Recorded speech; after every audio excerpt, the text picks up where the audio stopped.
Assalamualaikum and good morning, everyone.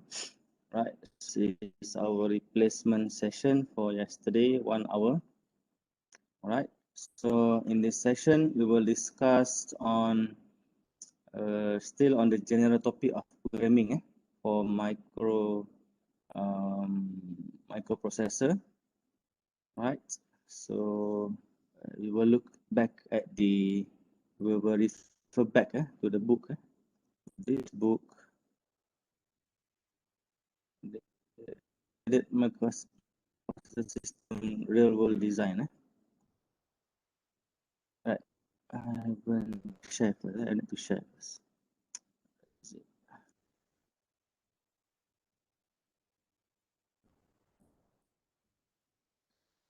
sharing. So I hope my voice is clear.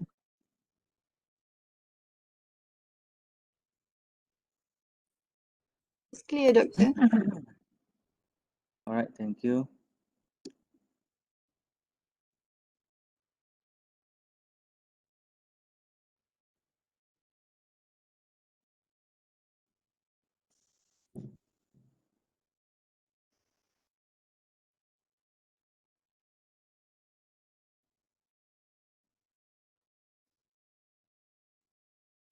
Okay. So let's in the previous session, we have touched a little bit on programming, especially on the pseudocode, a little bit on pseudocode, a little bit on flowcharts. Flowcharts. This is one example of a state diagram. This is one example of a state diagram, right? The example that they give is something related to motor pump with water. So this is a pump on, this is a pump off. So water, when the water is low, then you pump off, things like this lah. Then water not low, then you on timing, you start the pump on, things like that lah. So this diagram is not the diagram of your physical. It's the diagram of how your code flows. So you even need to actually draw flow of your program, of your programming. So it's just not it's not simply a straight flow.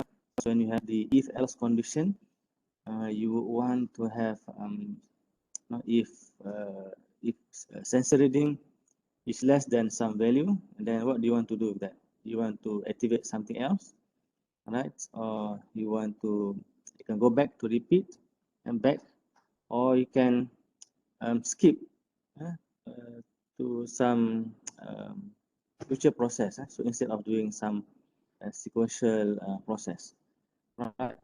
So it can be many lah. So I don't want later in your CDIO project, your program is just one straight flow, because your program will involve reading of sensors. You read sensors, and it's not just a single read of sensors. So your program will have multiple readings of sensors in comparison with some maximum or minimum values. And then your program should also refer to the process that is defined in the engineering standard documents like the ISO, IEC, ASTM, IEC 60601. So in their in those engineering standards, they have a certain flow. So you should you must follow the flow as required in those engineering standards. All right. So this is state diagram flow. So my marker. All right. So one very important when you do programming, especially when you go, especially for all programming lah, there's no special cases. So for all programming, you need to document your code. When you program, you don't just program. We don't. It is not the ultimate goal to just make your program work or your machine or your device work. On the short term, on the basis on the basis of simplicity. So you just want to make, you just program, copy some codes and make something work, and that's it, right? So your program must documented, right? So here, over here, right? So must be documented. Why is it must be documented? And as an engineer, it is also a requirement. The requirement you will see when you do your industrial training after this semester. All right, so when you get to work in the environment, you will see the work is not all about doing stuff, plug in cables or remove cables, cleaning, or just machines, things like that. So all those activities must be documented. So, and when you document that, when you document all those activities, you must along with that documentation is honesty and ethics. So which means that it would be a crime to document falsely, to document falsely. And as you know, we are working in a country with legal laws. We are not living in the jungles. We are living in countries with legal laws, and false documentation will give you a really bad effect on your career. But still, you still need to document because document is one part of your career. I mean, of your work that you do. That also goes for the programming. So it's not just about, when we talk about programming, the microprocessor or microcontroller, it's not just about programming itself. It's not just about syntax. It's about the documentation also. Because why? It is okay, or it will be acceptable if you have, let's say, you have documented, you have planned your coding, right? You have planned your coding, but in a documented way you have done your flowcharts, you have done your state diagrams, you have done your pseudocode, but when you implement the coding, you might have some errors, or it does not work according to your plan, right? So it will not be that so much penalty lah. Of course, it will delay the project for the client, right? But at least you have your documents, right? Because if you have, let's say, if with some employee, the employee has some difficulty to troubleshoot the coding, all right?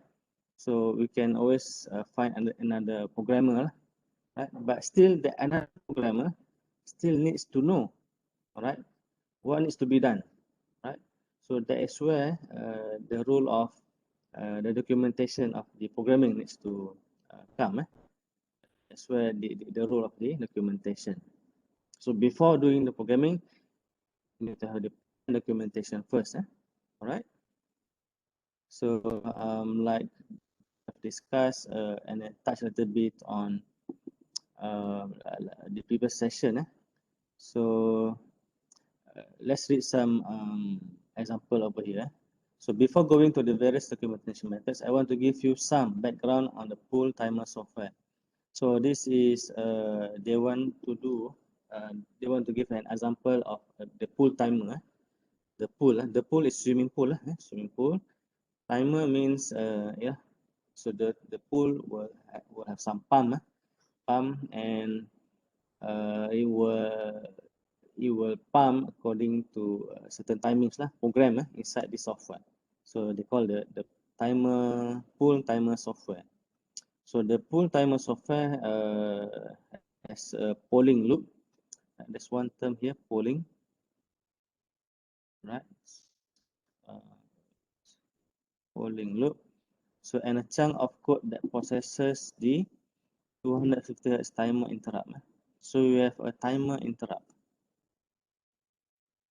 Right. So the timer code will be examined more closely in the chapter on interrupts. Right. For now, think it of a black box that passes certain information to the rest of the code. Alright. First thing we need to roughly know what's a polling and a timer interrupt. So polling means how do is polling means a process where you keep on asking. You keep on asking. You ask. You ask. Let's say we ask the input sensor. We ask the input sensor, or we ask certain condition about certain conditions. So for we on the status, we need to read the status first. So read the status or read the sensor first, and then we ask. Alright. So for example, as the of sensor reach the maximum value. So if not, so in our program polling, if not, we will code so that you will keep on asking again, right? Keep on asking again, and then asking is by means of reading again, reading the status or reading the sensor again, and then you ask again, right? Have the sensor value reach the maximum, right? If not, then ask again, right? So the repeating process is called a polling loop. Polling loop, right? It's a polling loop. So you keep on asking. So in the polling process, right? So nothing else is being done, right? Because in the program we have coded in the microprocessor or microcontroller to do that, and it will keep on doing that and nothing else until the condition is fulfilled, right? So that is polling. So that is polling, right? Polling. So another alternative to polling is they call it the interrupt. The interrupt. So interrupt means there's a parallel process going on. So you have some main process, like just now in the polling loop.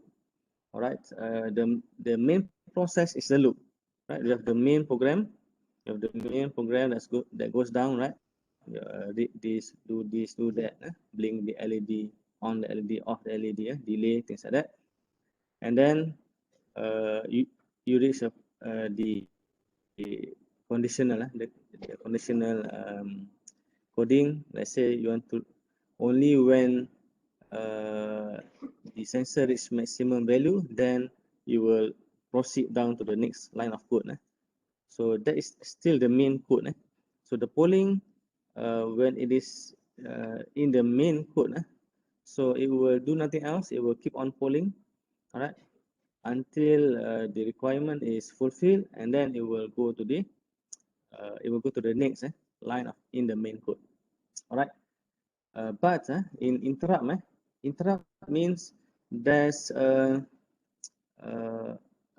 parallel a parallel set of coding and also logical functions, right? Which is not in the main code, right? So it is running on the background. So that the interrupt, we call it is a parallel process background. All right. So this background process, of course, we need to activate the process first lah. Right? Usually, the process is called interrupt process lah. Interrupt process. So anything actually for interrupts, there is many type of interrupts. They have different things. We have timer interrupt. We have logical pin change interrupt. Right? We have let's say we have analog or analog input interrupt. So there is many. So the type of interrupt depends on the function. Let's say we have an interrupt which read on the sensor value or the analog input value. All right. So the analog interrupt, so it needs to be declare first. First. So in your initialize or in your setup part of your coding, right? So you need to initialize first, activate the interrupt, put in certain specifications, and then you activate the interrupt. When you activate interrupt, your interrupt analog input interrupt will be activated. All right. So it will trigger. All right. Let's say you have your main code is running. Suddenly, of course, in the interrupt, there's a little bit of polling also lah. There's a bit of polling, but that polling is based on built-in logical gates lah, logical gates. So let's say during the initialization, we already put some conditions. So saying that when this analog input has reached the max, then it will the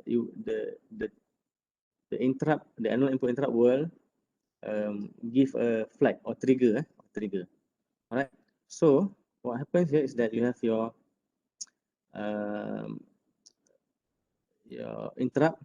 So when you activate your interrupt, so this interrupt here will monitor the analog input whether it has reached the maximum value.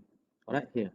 And then when your code, your main code, so your main code can run line by line until to the bottom, and then loop again because if you have programmed Arduino before, basically it's a looping. It's a looping of main program.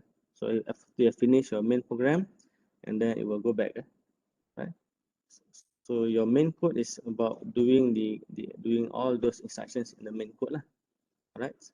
So let's say at any time between the execution in the main code, right? At any time, suddenly the condition in the analog input interrupt is fulfilled. So at any time over here, all right.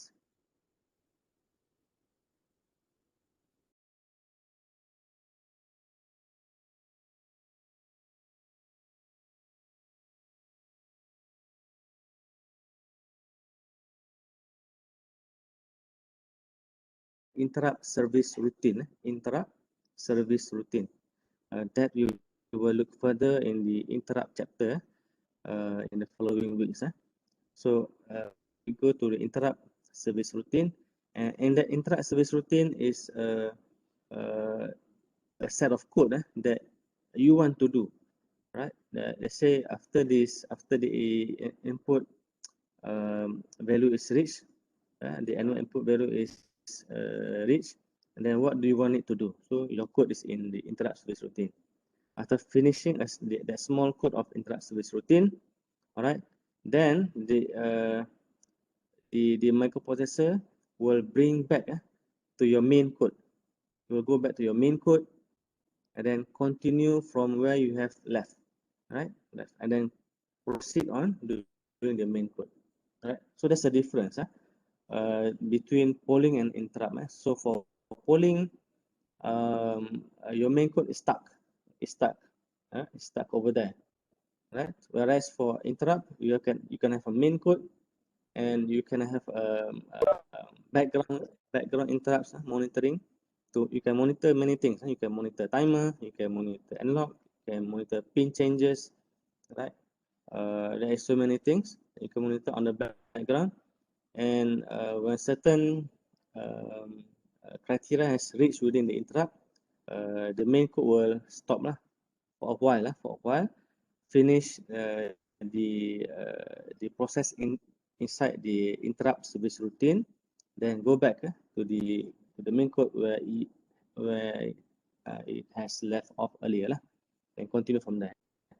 So there's a difference of using the polling loop and the interrupt. Right. So if you use the interrupt, your main code will not be disturbed, right? So this is especially very useful if we actually need to do some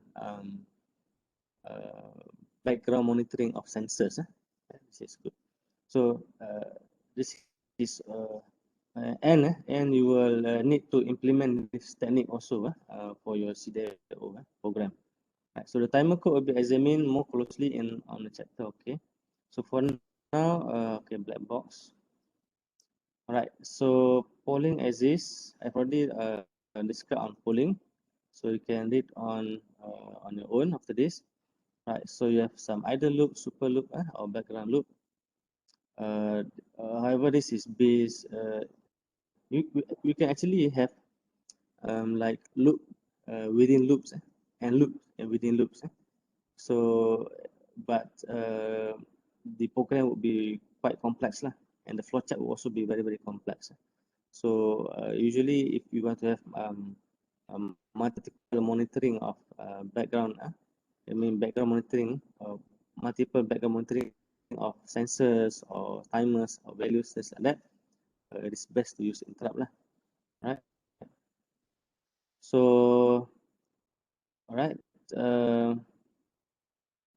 So for everything in works in real time, the polling loop holds those tasks that do not need immediate action. So what do you how do you determine what do you put in your main program? So usually for polling, you run your main program. Usually polling you put in your main program right? From time to time we also use polling We are not saying that when you use interrupt you can leave polling, right?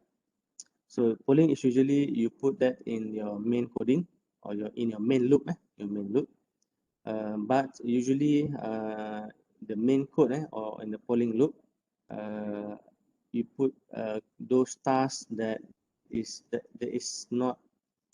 very much less less important less important.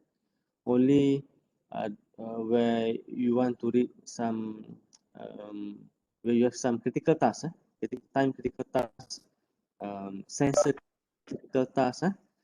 Usually you put that in your interrupt. Okay. So the example of this is in the pull timer is the code to handle the push buttons. So the timer code tells the polling loop when the button is pressed. The polling loop may be slow getting to it, but not slow enough for the user to notice. So in a completely interrupt-driven system, the polling loop may be one instruction jump to itself, right? But in most systems, the polling code does some actual polling. So to do some processing, like you want to do have some calculations, right? Things like that. you can put that in the main coding, in the main loop, or in the polling, or in the main loop which, or in the main program which contains the polling code. So usually we put some mathematical process in there, right? And also it's a long process, it takes time. Usually what is very important that we need to put interrupt, something like, let's say for example, when you want to read, let's say your ECG, your ECG. So later you will learn in your instrumentation the frequency. I hope that you have, at this point, you have heard about Nyquist sampling theorem. Nyquist sampling theorem for the sampling of signals.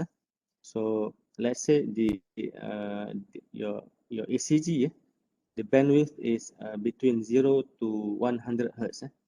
And the sampling for ECG is, if according to AAMI EC11 standard engineering document, right? The sampling of for ECG is 100 per second or 500 hertz.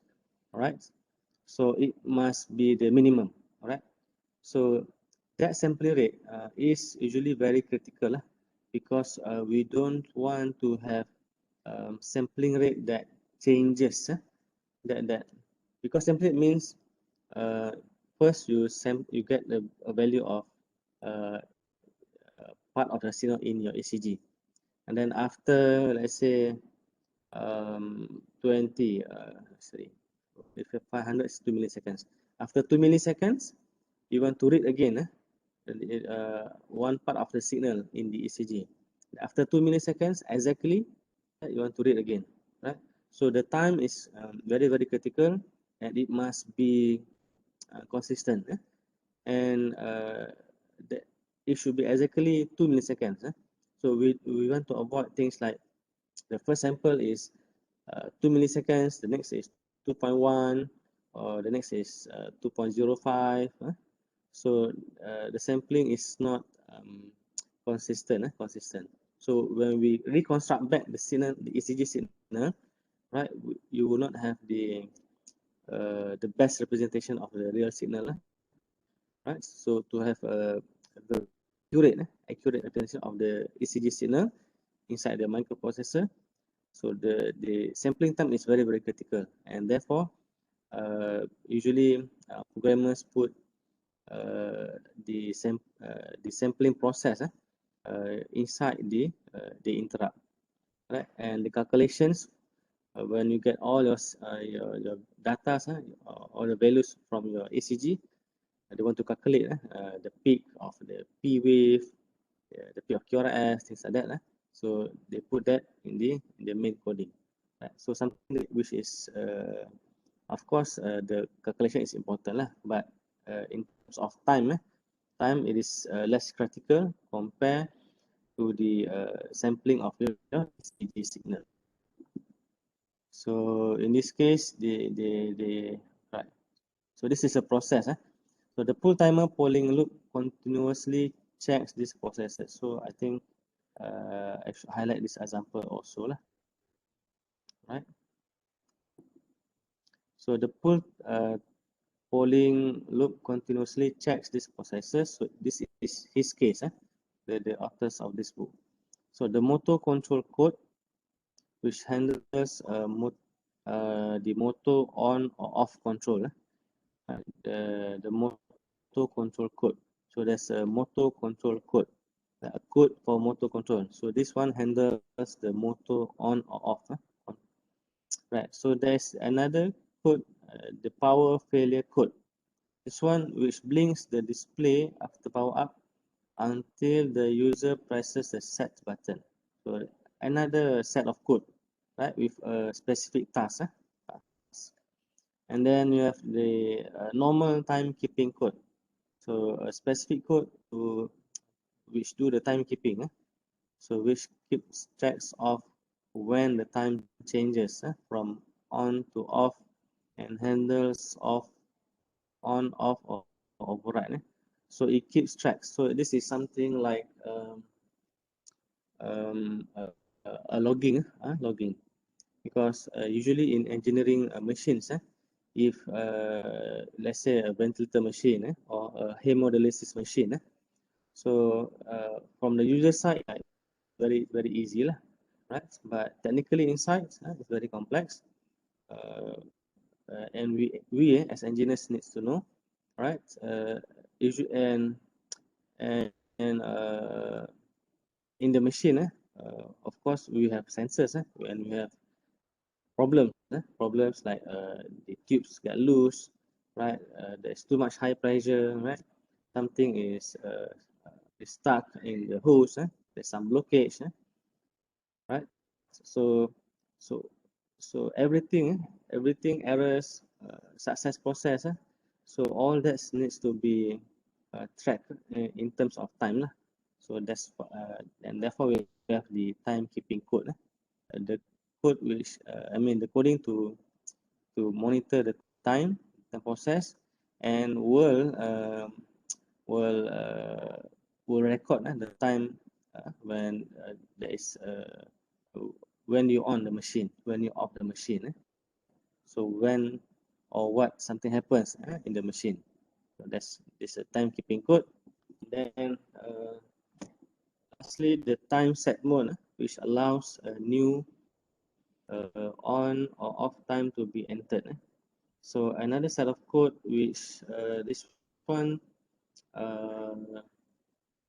is like is the user, is for the user to set up some like on and off time. So the user, which the code which allows the user, right? So if let's say previously, like when you do your programming, like your blink LED blink, so when you do the program for LED blink, right? So when you run the program, it keeps on blinking, right? So there is no process for you to set how fast you want to blink, right? You might think that, oh, I can set the time for blink, and how long, how many times you want to blink, you can set it in the program. That is you as the programmer, all right? But when the product has reached the market to the users don't have all these software programmers, so you cannot make those users to learn Arduino. And they are users, they buy stuff, you also buy stuff, you also buy devices, right? You also buy mouse, you have mouse, I also buy mouse. But in this mouse, they have program. So it's impossible for me to buy some programmer for me to code inside this mouse. So what I need is, the user need is a certain condition where the user can set the sensitivity of the mouse, the calibration of the XY of the mouse, or the speed of the blinking LED. So to do that, you need to have a set of code also. Right? So of course, we need to have a manual, right, to tell the user how to enter the set mode. How to enter the set mode. Maybe you press some button for 5 seconds, for example, right? And then when you have reached 5 seconds, maybe you give some indication of blink, right? Triple blink or 4 blinks, short blinks, long blinks, like that. And then that will indicate some that you are ready into this set mode. Set mode.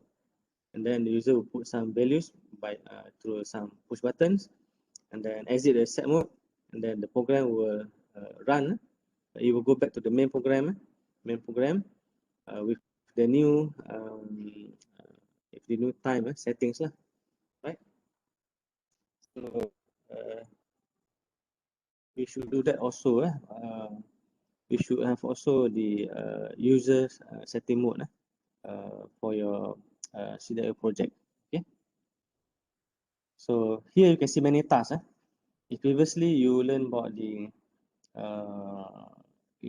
you learn for the programming Arduino, it might be a single task, but actually there's many tasks that we should program as a final product, right?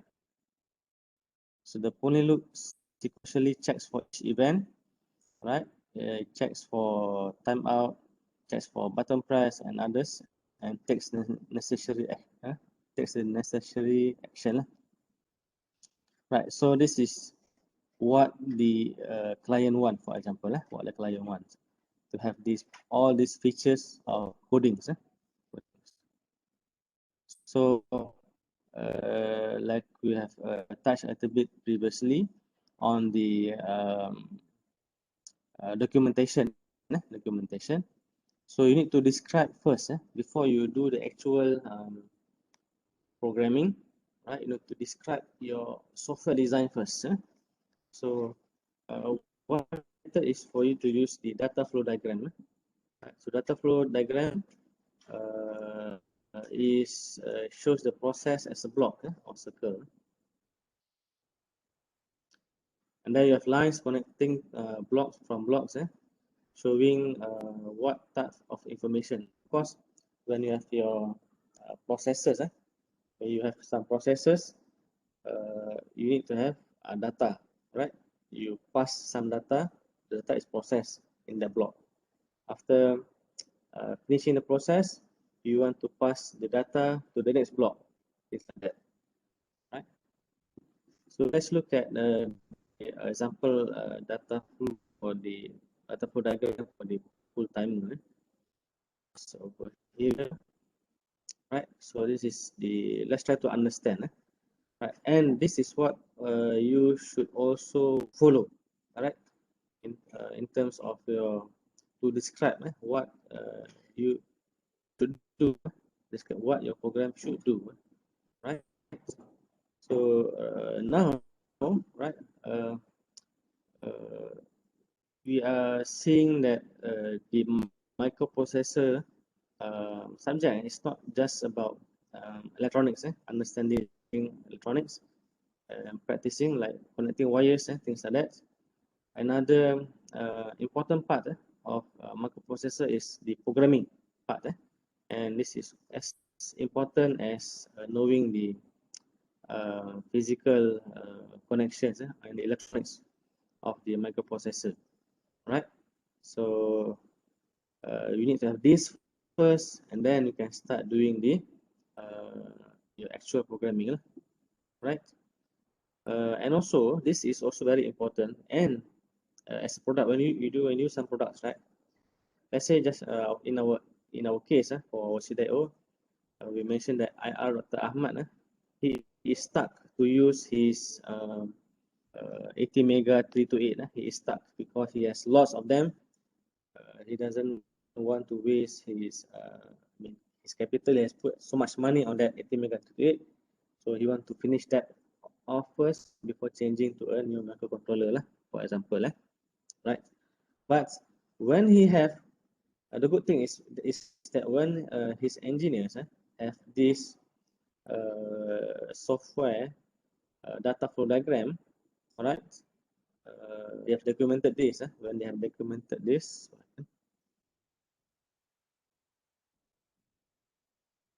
my screen blacked out. Can you still see my screen and hear my voice? Yes, doctor. Can, doctor. Okay, so you can see screen also. I'll need to wait some time maybe, right? But for the meantime, right? So the good thing about the data flow diagram is, let's say after Dr. Ahmad finishes off, he finishes off using his 80 mega 328 in his stock. So now after maybe 20 years, he have 20 years he have his 80 mega 328. So he still want to maintain his business of this device, and then he wants to use the recent microprocessor or microcontroller. So it might be so much cheaper, and it also might have more features, for example, or maybe it is much more smaller, for example. So the thing is, he can migrate to other microprocessors with some different programming language, right? Different assembly language, or maybe a different C language. But with when he has this documentation of the data flow diagram, all right, that would not be an issue for him. So he just needs to employ the recent a new graduate. After 20 years, of course, every year we have graduates from the university. So we just employ graduates within the first, 2-year graduates of newly graduates guys with the new knowledge of new controllers. So Dr. Ahmad does not need to learn the new controller himself. So he just gives this data flow diagram to his newly appointed engineers with the recent knowledge on these new microprocessors, and they can still produce. And Dr. Ahmad firm can still produce his can still continue to produce his gadgets and equipments. Right. So this is very important. So we're not saying that it's totally about programming. Programming documentation is as important also. So we are going to practice that in this CGIO project for this subject. Right. Let me see. My screen has blacked out. Right.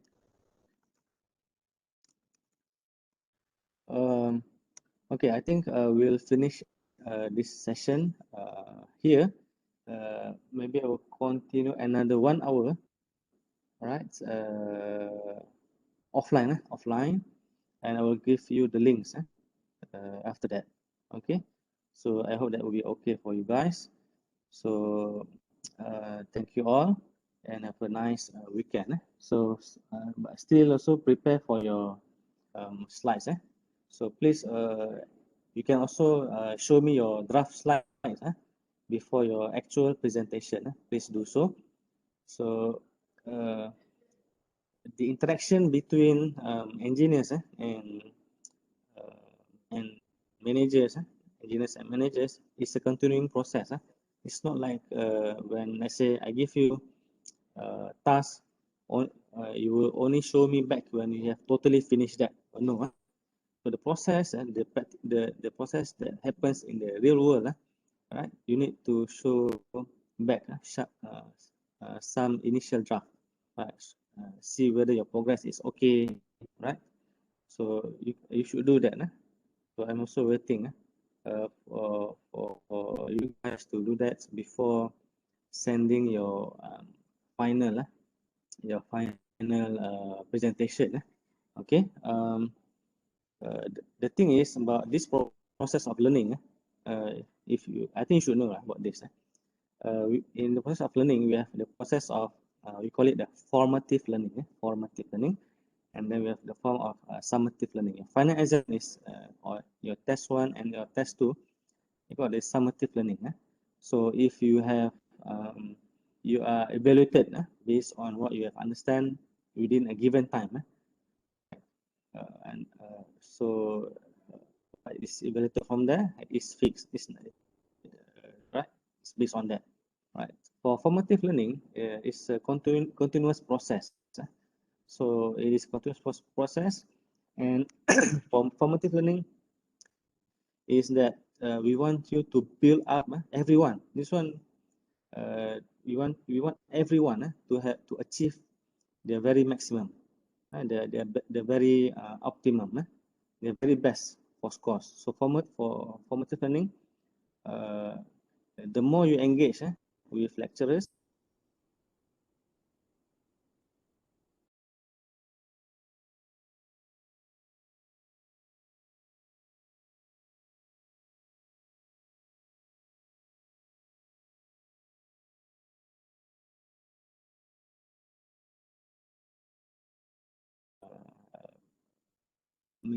ask me or show me your draft. Is it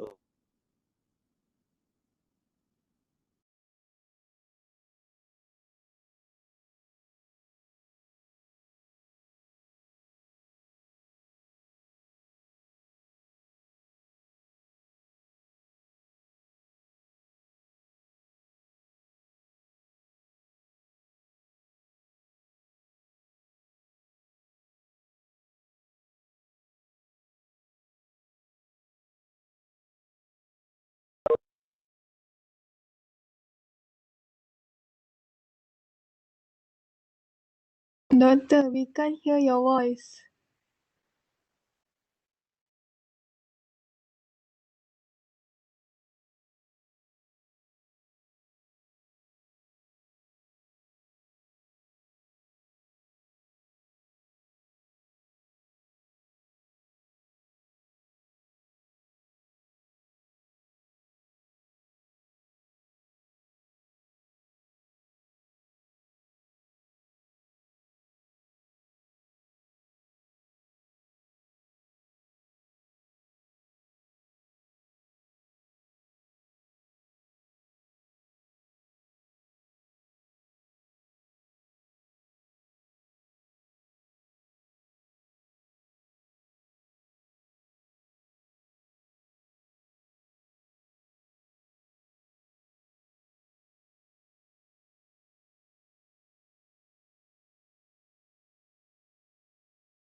All right. I think we will end this session now. Okay. So thank you, everyone. Thank you, Doctor. All right. Thank you, Doctor. Welcome.